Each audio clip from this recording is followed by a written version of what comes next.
What main issues has the Assembly been dealing with over the past couple years since you were sworn in? Since I was sworn in, some of the issues that the Assembly has been tackling have been the issues that have been concerning California.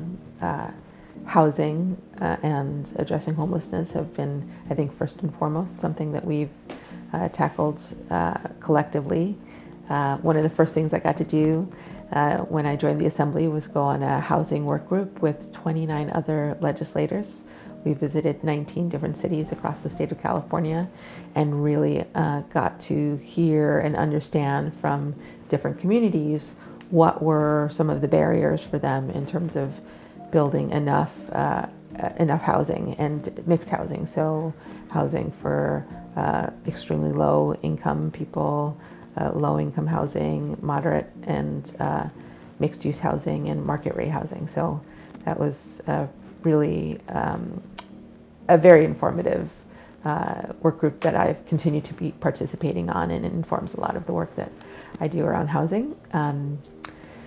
We are certainly needing to address the kind of the need to keep California economically strong and thriving, and that has a lot to do with how we're treating our workers and what's happening for people who are part of the labor workforce in the state of California. So this last legislative cycle, we addressed issues related to resetting the minimum wage. So we were able to set the minimum wage for fast food workers at $20. We were able to set the minimum wage for healthcare workers at $25 an hour, which I think is a step in the right direction, because if we're able to, again, back to really focusing on poverty, if we're able to lift up everybody's minimum wage salary, it will ensure that we have the ability to afford housing in a high cost of living area like the Bay Area.